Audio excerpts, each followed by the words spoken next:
Bienvenidos a un viaje a través del tiempo, un recorrido por la fascinante historia del tarot. Hoy vamos a desentrañar los mitos y descubrir la verdad detrás de estas enigmáticas cartas. ¿Alguna vez has escuchado que el tarot es una herramienta de adivinación milenaria, con raíces en el antiguo Egipto o incluso en civilizaciones perdidas? Bueno, prepárate para sorprenderte, porque la historia real es mucho más interesante y francamente más humana. Empecemos por desmitificar una de las ideas más extendidas del origen maligno o diabólico del tarot. Esta creencia es relativamente moderna y no tiene fundamento en sus inicios. De hecho, el tarot no nació en una cueva oscura ni fue conjurado por brujos en un ritual secreto. Su cuna fue algo mucho más refinado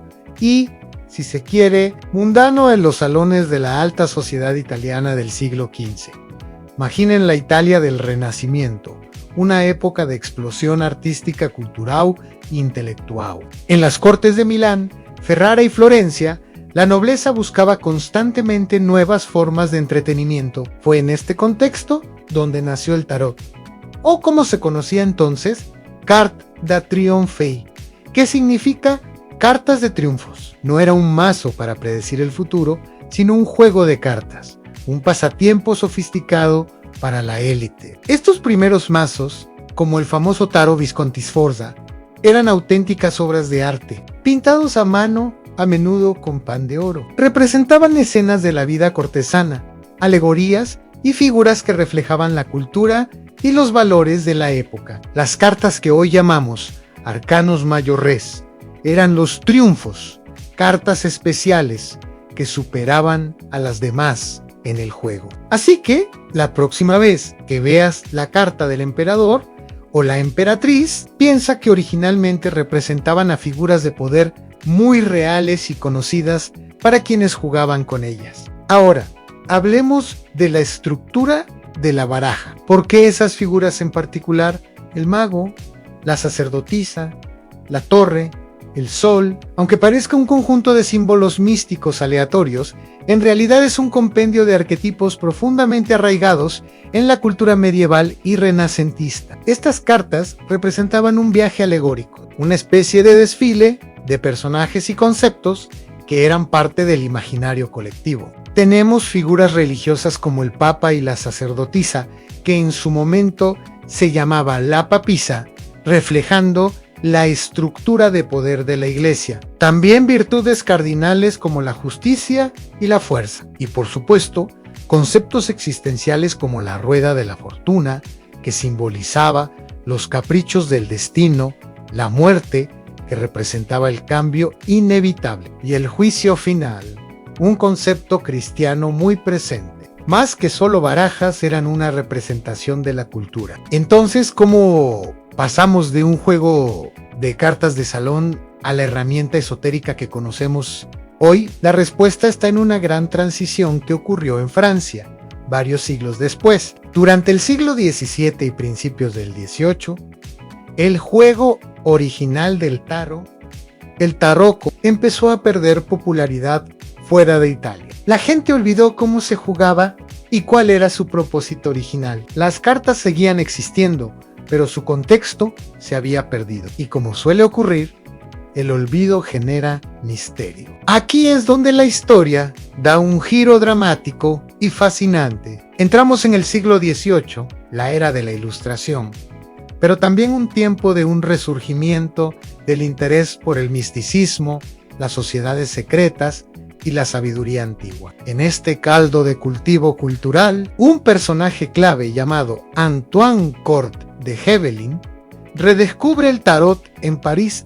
Cort de Hebelin era un erudito masón y apasionado por las civilizaciones antiguas. Un día vio a unas mujeres jugando con un mazo de tarot y tuvo una epifanía. Convencido de que esas imágenes no podían ser de un simple juego, empezó a estudiarlas y llegó a una conclusión que cambiaría la historia del tarot para siempre. Afirmó que el tarot no era italiano, sino que era el último vestigio del legendario libro de Thoth, un compendio de la sabiduría del antiguo Egipto. Según su teoría, los sacerdotes egipcios habían codificado sus secretos en estas cartas para que sobrevivieran a la destrucción de sus bibliotecas. Los gitanos, a quienes erróneamente se creía que provenían de Egipto, habrían sido los encargados de llevar este conocimiento a Europa.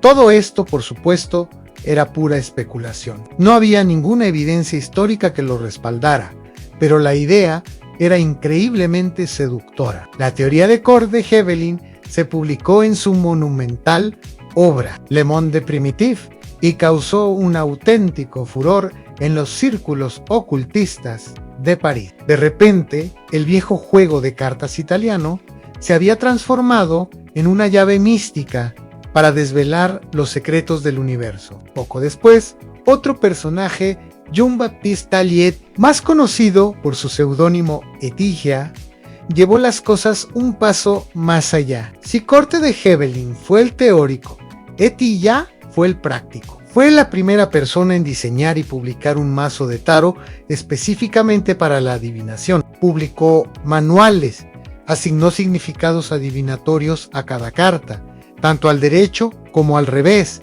y popularizó la idea de usar el tarot para leer el futuro. Fue Etigia quien realmente cimentó la conexión entre el tarot y el ocultismo. A lo largo del siglo XIX, esta nueva visión del tarot floreció. Ocultistas como Eliphas Levi lo conectaron con la cábala hebrea y la astrología, añadiendo capas y más capas de simbolismo. Crearon un sistema complejo y rico que poco tenía que ver con el juego de cartas original. Finalmente, a principios del siglo XX, en el mundo de habla inglesa, Arthur Edward Way y la artista Pamela Colman Smith crearon el mazo Whitesmith. Este mazo fue revolucionario porque, por primera vez, ilustraba con escenas los arcanos menores, las cartas numeradas, haciéndolo mucho más accesible e intuitivo para la interpretación. Este es el mazo que la mayoría de la gente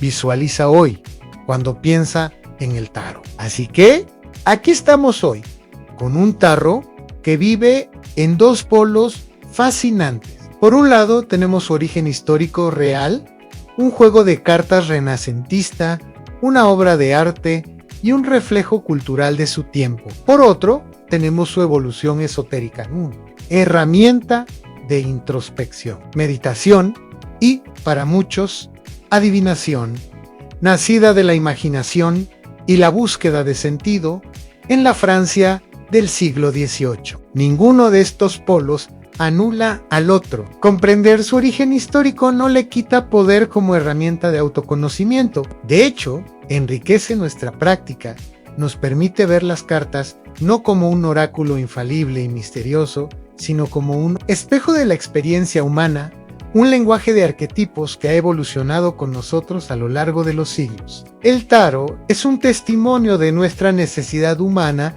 de encontrar patrones, de contar historias y de buscar un significado más profundo en nuestras vidas. Ya sea que lo veas como un juego, como arte, como historia o como una guía espiritual. El tarot sigue siendo un viaje fascinante a las profundidades de la psique humana. Su historia no es de magia antigua, sino de creatividad, transformación y la incesante búsqueda humana de la sabiduría. Gracias por acompañarme en este viaje a través de la historia del tarot. Espero que te haya resultado tan revelador como a mí.